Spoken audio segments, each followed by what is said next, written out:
পার্শ্ববর্তী দেশের seven sisters বলে কিছু ঘটনা আছে। তারা বাংলাদেশের কাছে চায় এই বিষয়গুলো নিয়ে যেন আমরা চর্চা না করি।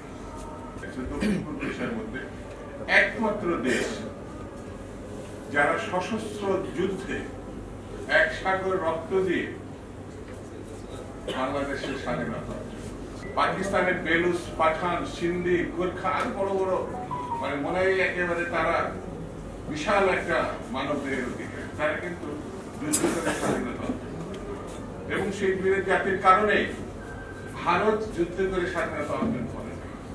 আপনি জাতিগত ভাবে অর্থাৎ ওখানে শুধু পাহাড়িরাই থাকবে, অন্য কোনো জাতি গোষ্ঠী থাকবে না, এটা বলে ঠিক। বিএনপি মনে করে আমি কাউকে সম্মান করলে সে আমার সম্মান করবে, আমি কারো স্বার্থ সংরক্ষণ করলে সেও আমার স্বার্থ সংরক্ষণ করবে। এই জাতি গোষ্ঠীর প্রতি পারস্পরিক সম্মান এটি যদি না থাকে তাহলে সংঘাত অনিবার্য হয়ে দাঁড়ায়। যেমন পার্বত্য অঞ্চলে শুধুই তারা থাকবে, অন্যরা কেউ থাকতে পারবে না, এই দৃষ্টিভঙ্গি নানা প্রকারের সংকট তৈরি করতে পারে। তারা যারা আছেন ওই ভূখণ্ডে ওই জায়গায়, তারা তো ঢাকাতেও আছে, সারা দেশেও আছে, এটা তো সংকট তৈরি করে না।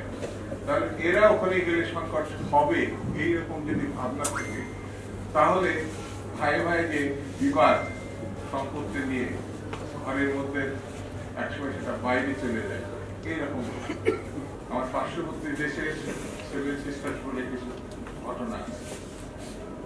তারা বাংলাদেশের কাছে চায় এই বিষয়গুলো নিয়ে যেন আমরা চর্চা না করি, অর্থাৎ সেভেন সিস্টার্স তাদের বিষয়।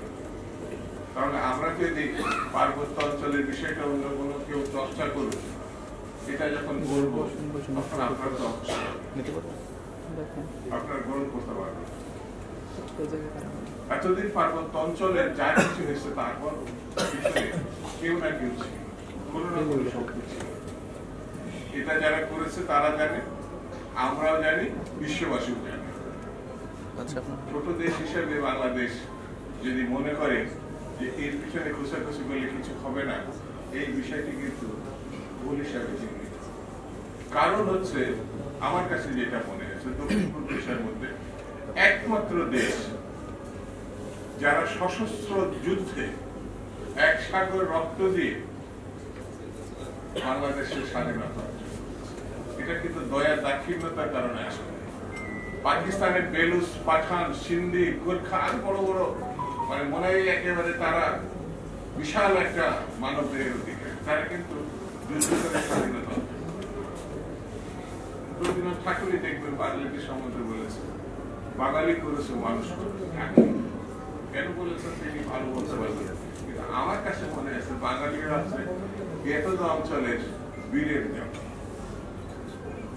এবং সেই বীরের জাতির কারণে ভারত যুদ্ধ করে স্বাধীনতা অর্জন করে। আলোচনা টেবিলে মিটিয়েছে, আলোচনা টেবিলে বসে তারা স্বাধীনতা অর্জন। কেউ যদি মনে করে এই বীরের জাতির কাছ থেকে তার 1 ইঞ্চি জমি জোর করে দখলে নেবে, এটি কখনো সম্ভব হবে না। কেন বলছি? আমরা যা অর্জন করেছি সেটা আমরা সংরক্ষণ করার তাগত সৃষ্টিকর্তা আমাদের দিয়েছে, এটা আমি ব্যক্তিগতভাবে মনে করি। সেই জন্য আমার মনে হয় যে কোনো সমস্যা থাকে পারস্পরিক বিষয়, আপনি জাতিগত ভাবে অর্থাৎ ওখানে শুধু পাহাড়িরাই থাকবে, অন্য কোনো জাতি গোষ্ঠী থাকবে না, এটা বলে ঠিক।